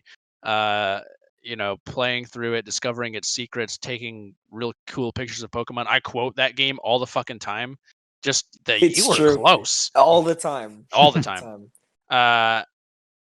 But playing the first opening levels of new Pokemon Snap, I just found myself becoming so uninterested in it so fast. It's I think the first Pokemon Snap had a level of crypticness to it that really appeals to me, because when you try and gamify it too much, because the new Pokemon Snap has to introduce all these tutorials to you, and it's one level after another. You learn a new thing, but they have to explain it to you and go through this cutscene. And the game is fully voiced, which is really cool. But at the same time, I'm I don't care about any of these characters. I just want to take pictures of Pokemon. So I personally wish it was less of a video game and more of just, here's more Pokemon Snap, but it looks cool. Yeah, no, the cool thing about the original Pokemon Snap is that they teach you all that stuff while you're in the first level. So Exactly. To aim your camera, you just press Z. To take a picture, you just press A. And it stops it right in the middle. And Yeah, then it's and then it's you a just very keep going fluid through. It's a very just, fluid way figure it of out, teaching kid. you. But Yeah. in the new Pokemon Snap, there is a tutorial before you even hop in the cart. and I'm like, I don't need this. Let me take pictures. So for I got bored of it relatively fast, and that was even before, like, there was mechanics and shit that they didn't even tell me, and I done like 2 or 3 runs. And so I think the game just moves along a little too slowly. There's a little bit too much there for me to like fully enjoy it. So Mhm. that's my piece. I like watching Jordan play it much more than I enjoy playing it myself. So Adam and Jordan, you guys are the ones who have played more of it. So why don't you guys Yeah. take it away? So Jordan, out of curiosity, how far are you in? Like, how many different areas do you have? The last area that I like completely unlocked, I believe, was the volcano. Okay, I think I just got to I did the volcano and I got actually an undersea level too. I don't know if you've gotten that. I did that too. I ended Okay. up getting that too. So I'll agree with Andrew in that it's a little more handholdy. Like, it's definitely built more as a video game. I think that's more a consequence of the year it's coming out in. Yeah, I agree too. Like, the way the Pokemon games have just as a whole developed over time, they're definitely a lot more handholdy as time goes on. Yeah, it has to appeal to children. Exactly. I think that's why that's in there. But Mhm. once you get into it, it does have more of a progressionary feel than the original game did. So, like, in Yeah. this case, like, every course has levels to it. So, like, you get a research level. So Mhm. Mhm. once you go through it enough, like, okay, you've upgraded your research level. Now you go through again, and now things are different. You're starting to see different species of Pokemon. They're interacting with each other differently. So the whole point is, like, as you go on, you can revisit the same area, but things are changing each time you're going through, which I think is a really cool little way to do things there. Yeah, I honestly think that's really fun. And like, because like, in comparison to the original Pokemon Snap, if you wanted to see a Pokemon do something different, you'd have to interact with it directly by like throwing a Pester Ball or throwing a Fluff Fruit, and just like uh And we do have that in this game too, as well. yeah. So this adds another level on that, like, beyond that. Like, yeah, you can interact with them, but also as you do more research, you start to see more stuff go on in there. And they even hint at it in the earlier research levels. Like you can, new to this game is you can set a scan, it will show you things that are interesting. Sometimes you see like a spider web. Ooh, I wonder what made this. Or, hey, Yeah. look at these fruit on the ground. Something burned it. Try to find out what it is. Yeah, and I like that other thing too, that like as you progress through the game, the more like research levels that you have on that certain level, you can just go back and just uh try to interact with it in any different ways so that you can see different Pokemon and how some of that stuff in the environment came to be.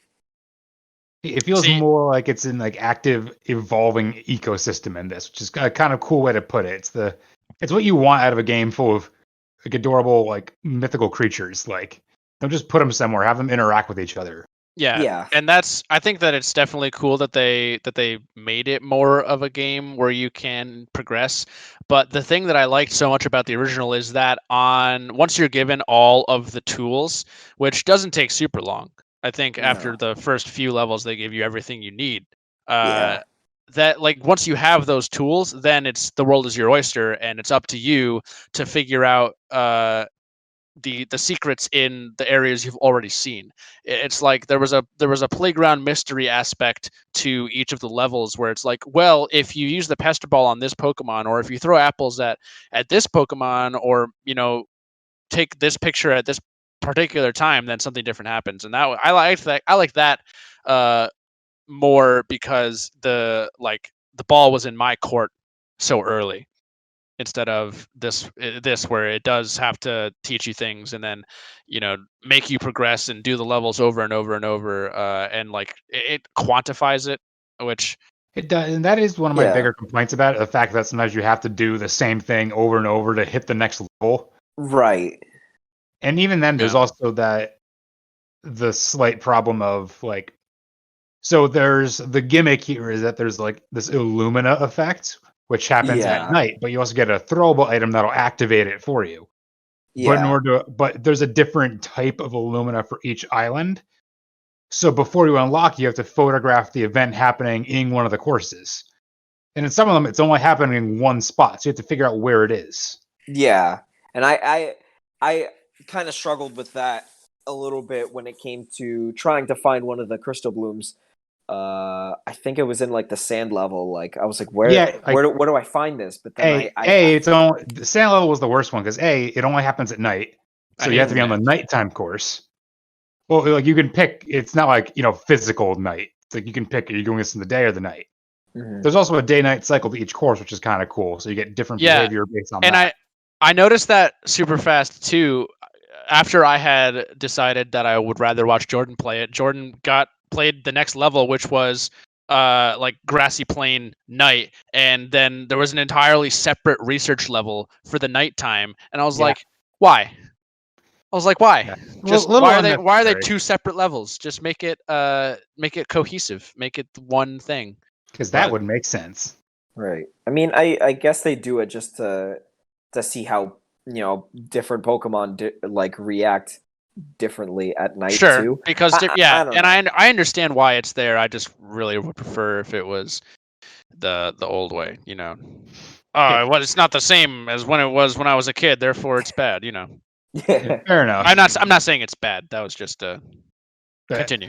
I that don't was know just if a you. meme. Yeah, But it's interesting. Like it's fun and it's wholesome. I am enjoying it. And it yeah. turns out actually it was a pretty popular thing for people to look at because short side story.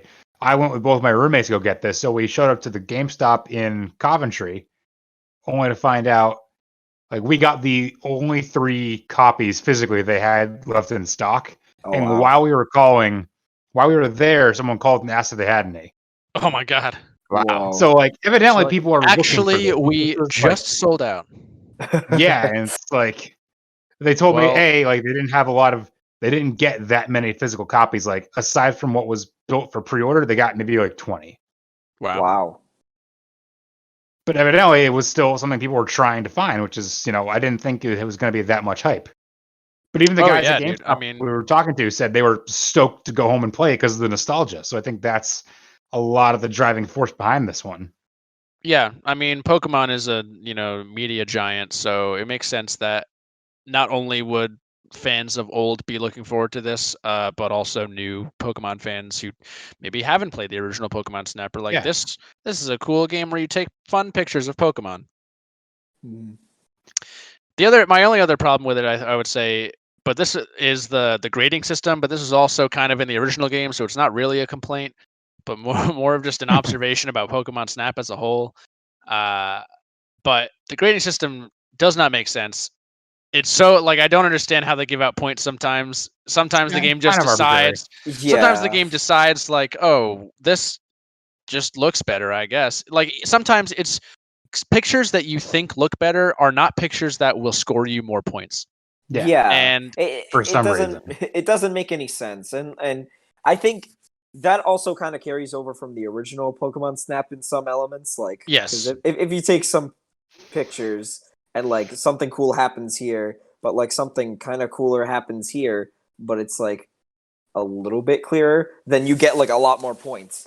yeah, And they add like a lot more layers to the grading system now with the whole implementation of like 1 stars, 2 stars, 3 yeah. stars, and 4 That stars. one is kind of weird too. It's weird too because you can only submit one photo of a given Pokemon Like per from a run. level. So you can't submit a 1-star Wooper and a 2-star Wooper. You can only pick one of them for a given run. Yeah. And that's obviously, not the it's weird. It's really weird. Yeah, like I understand because it adds more to do in the game, but I also like for quality of life, I wish that I was able to submit multiple, star rating photos if I wanted. And I don't even know the difference between most of the star ratings most of the time. I was watching Jordan play and I was like, "Wait, why is that one a 4-star? What is going on?" Like I don't. I think for the most part, the 4 stars happen when you get it to do something interesting. Right. Yeah, I guess I don't really understand what I gotta qualifies Yeah. them as multiple like it seems to be stars. to me. It seems like it's like the event stuff that happens. Like, oh, you didn't just take a picture of it sitting there. Like, I got a 4-star on a Cacnea on the desert run when I managed to lure it close to a sandstorm tornado and it launched itself into the air. So I got a picture of it falling out of the tornado. Yeah, like a 4 star for me was like if you threw an Illumina orb at a Machamp like exercising at the beach, and it like flexes, that would be considered like a 4-star. So like, yeah, that's really interesting. One of my favorite ones was on the first level at night when the score bunny starts to appear. Oh If yeah, you, in the very beginning segment of it, I got my 4-star on that, but if you throw one of the orbs, which for that Islander blue, he starts kicking blue fire. that Wow. is really cool. So some of it seems to be like, there And it's is that stuff- old puzzle element to it where you're trying to Yeah. figure out what you have to do to get certain things to happen. And it's stuff Mhm. like that is why I love the original N64 Snap. Mhm. And I wish that it didn't take so long to have the opportunity to do that in this game. Yeah, it does Yeah. feel like it's a lot slower paced because of this leveling system. Like Yeah, like personally, I prefer if the courses were a lot longer, but they had all this stuff in there already for me to just Mhm. figure out how to trigger it. Also, why is there not a speed up button? That's know, right? exactly what I was gonna say. Like, They are pretty there's slow. like no motor. Like, if you wanted to go to a specific part of the course so that you could get a better picture of a Pokemon to get a better rating, like you'd have to just wait throughout that entire level Yeah, and get to that certain point and it's then a take a it's a picture. it's a straight up regression from the first one because the first one had it. Yeah, Yeah, it's and like, why is that not here? Yeah, like but- everything else was over there. Like, they only replaced like the Illumina or like the Pester Ball with an Illumina orb. Like, it's pretty much the same like concept. Yeah. But other than that, but I guess There's definitely ups guess, and downs yeah. to it. It's still, I think Yeah. it's still a fun experience. It's definitely like very nostalgic, reminiscent of the original. yeah, it's basically like if you like the original Pokemon Snap, you're really gonna like this one. yeah, Pretty much. But you guys have any other prevailing thoughts on it? I mean, I'm it's fun and it's wholesome. It's not like yeah, a 5-star game on a rating or anything, but right. Well, Adam, we'll know how many stars it has when you review it, right? yeah, I want to get a little farther before I write it. Sure. Yeah, The one cool I- thing is the thing I'm trying to do is like each area has like the Illumina Pokemon. Uh-huh. So it's like one, like the Meganium on the box art is the one for the first island. And Yeah. I've yet to unlock a spot to go see the other ones yet. So I'm trying to figure out how I get that to happen. Gotcha. yeah. 'Cause I know there's think- supposed to be more of them. Yeah, there definitely is. Because I was able to unlock a couple of them. I think at least like two or three more after the Meganium. But yeah. Other than what we just said of it being like fun and wholesome, and like some of the downsides being like it being a little too slow, or like some of the mechanics with the rating system being a little iffy. And I think it looks beautiful. Like, Oh, yeah. Very well designed. I love like how each environment looks. Like, it looks so diverse and unique, and like how each Pokemon like interacts in that environment, and how they like how they live in that environment. It's like it's almost for me at least, it's almost immersive in a way. Like, it kind of like it gives you that cool deep dive of like how Pokemon are living when they're not battling against other Pokemon. They're just like in their Yeah. natural Surviving. habitat. And that's why I think every Pokemon game going forward should incorporate in some form Pokemon into their overworld just naturally. Yeah. It's Like just better, like in Let's Go Pikachu, that was the best iteration of it. Actually seeing wild Pokemon on your screen instead of just stepping in some grass and running into So something. there, yeah, 'Cause, like it was it just feels so much more lived in and Mhm. realistic. that it does. Yeah, definitely. It's cool. Mm. Yeah, I mean, definitely not as much technical stuff to talk about as Returnal, but evidently it was popular enough where people were calling GameStops looking for it, which I was kind of taken aback by. Yeah. I'm just But- glad to have it in my possession, and I for need to go me, find more Illumina stuff. yeah, and for me, it definitely like lived up to like any expectations that I had just waiting for a new like Pokemon Snap game. So it definitely cleansed my palate. For somebody who's been waiting for a new Pokemon Snap since there were like rumors back when the Wii U was out. Yeah, remember? Yeah, Oh, I forgot about that. So did Nintendo. But yeah, I mean, it's kind of that it's that point of this is what I expected. I'm not disappointed. Like, Yeah. you know, it didn't blow my socks off, but I got what I expected. Right. Yeah. And that's Mhm. all well and good. Yeah, I can be happy about it. Sweet. Well, if that is all we have for that, then that's going to do it for our main topic. So we're going to round out this episode with a good old fashioned megabyte trivia, another thing that Jeff seems to neglect. The naming concepts we have. Yeah, man. I was proud of that shit. I All right. really liked So it. this is how this trivia is going to work. I am going to give you guys a number. And I am going to have, I'm asking you to tell me what Pokemon has that Pokedex number. Oh, we're talking about like national decks? So to save Derek's life a little bit, they're only Kanto Pokemon. Okay, so the Oh, thank original God. 150. Okay, all right. That's Okay. Like that's gonna help me. I at least had to narrow it down to what you knew, Derek. At the very Okay, least. So I'm not going to write down my answers. I'm going to Google search images of the Pokemon I think, and then just show it on camera. Maybe not. I don't know. Sure. I mean, I couldn't really see your phone very well when you glared it to me. Fair enough. But you can do whatever it you was a want. test. It's too much glare. I'll just write it down. All right. Ignore me. Some of these I think are pretty easy. Some of them maybe will be a little bit tricky for you, but let's see how it plays out. Let's start with the first Pokemon. 25. This is either going to go really well or really bad. okay. I got mine.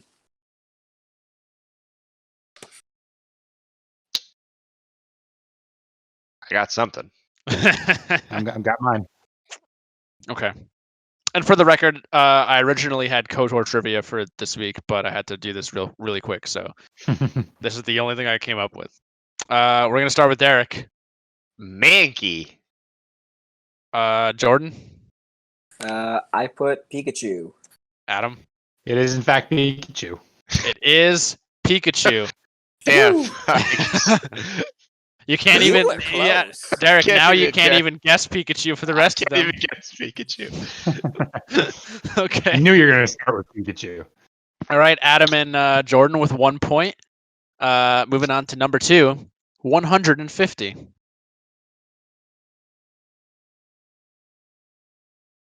Got any ideas, Derek? I've got some ideas.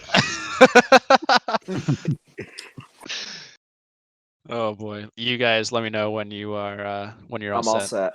I'm all good. Adam, I'm good. all set. All right, Derek, what do you Yeah. got? Mewtwo. Adam and Jordan. Mewtwo. You did it, Derek. I did it. I You got got one. one. Good job, Derek. It is, in fact, Mewtwo, my personal favorite Pokemon of all time. I have him on my wallet somewhere. He's definitely one of my faves too. Yeah, I think Mewtwo being in Smash is a big reason why I am a fan of him. Oddly enough. All right. Well, moving on to number 3, 39. Hmm. This is where it starts to get a little trickier. Okay. Adam is somehow really scarily good at guessing Pokedex numbers, so we'll see how the rest of this goes. Ooh. 39.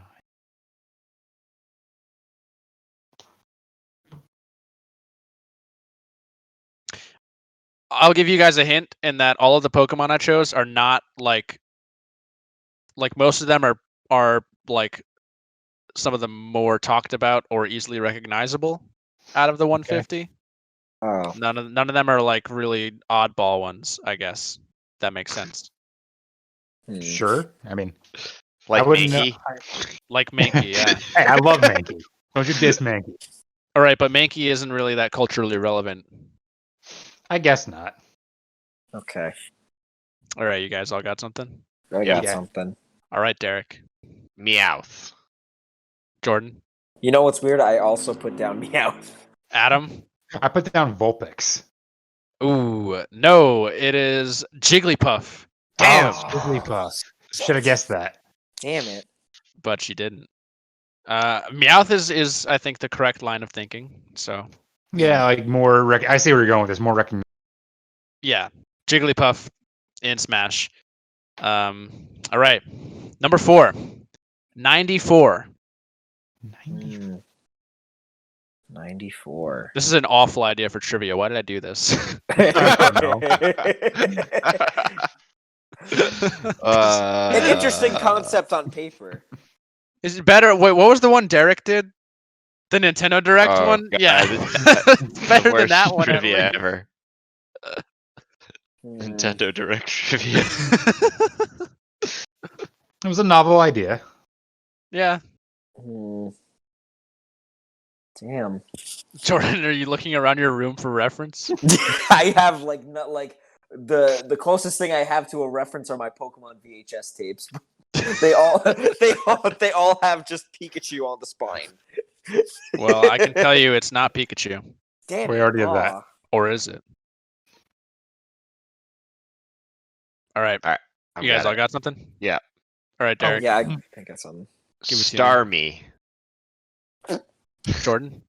Gengar. Adam? I think this one's Meowth. It's Gengar. What? Oh, Yeah. damn. Gengar, my second favorite Pokemon of all time. Damn, nice guess. Jordan, good guess. I'm curious to know what logic did you use, if any? It's one of your favorites. Oh, no fair. He knew. To be fair, Adam, I have a Gengar keychain. I was gonna go get it, but it's gonna take too long, so I'm not gonna do it. You also gave me your Mega Okay. Gengar T-shirt, so That's true. All right. So going into question 5, we have Jordan with 3, Adam with 2, and Derek with 1. So let's see if Adam can sneak by and get this last one. 143. Jordan, you looked like you wrote down something real fast. Yahar. Yaha. Let's see if your confidence is warranted.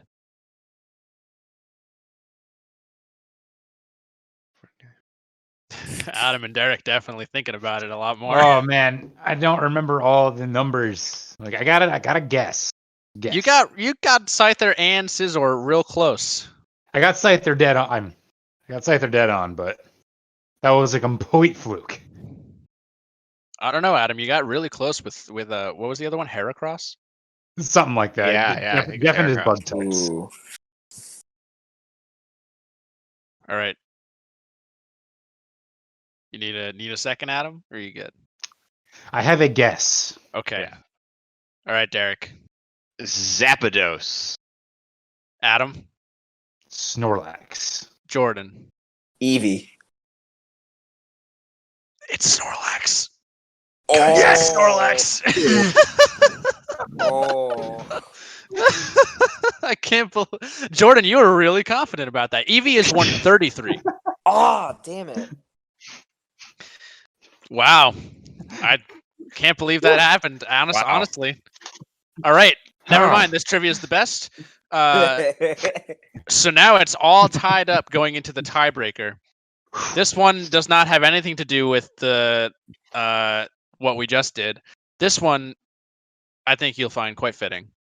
How many Pokemon are featured in the original Pokemon Snap? Ooh.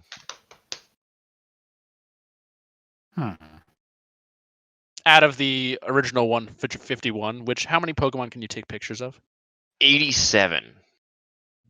The bite of 87? That's my guess. 87. Okay.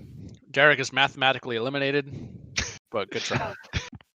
or is it 87? I'll never tell. Yeah, right. I'm gonna go with 80. I'm gonna guess 83. I'm going to say 55.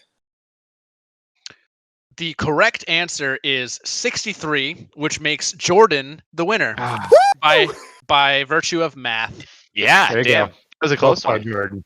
Yeah. Really? There's Wow. only that many in there? Yes. Huh. Surprisingly, right? You'd think there was more, but there was just over a third. Yeah.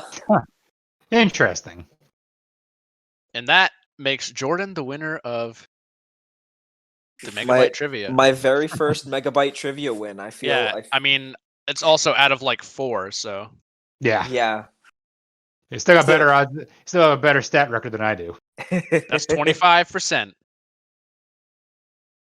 All right. Well, that is gonna just about do it for us here at the Game Sharks podcast. If you want to check out Adam's upcoming new Pokemon Snap review, or Derek, you're reviewing Returnal, right? Yep. Derek's potentially real review of Returnal, then you can check out thegamesharks.com, where we will post all of those. We typically now stream every episode live at 6 p.m. Eastern time on twitch.tv/GameSharksPodcast. Tonight we did not, because the way that Jeff's internet has been, the way that we're doing this is that Jeff is still technically in this call recording his screen, but due to his internet problems, we didn't want to risk him being absent and then having to constantly come back and then do it. But going forward, we should still be on Twitch. Check out our Instagram @GameSharksPodcast. Our Twitter is @GameSharksCast. You can email us any trivia questions, topics, just general Q&A type things at GameSharksPodcast@yahoo.com. And finally, our lovely member Jose streams just about every day at 7 p.m. Eastern time. So be sure to check him out at twitch.tv/haywire_J. And with that, we are Finn. Finn. Woo. Woo.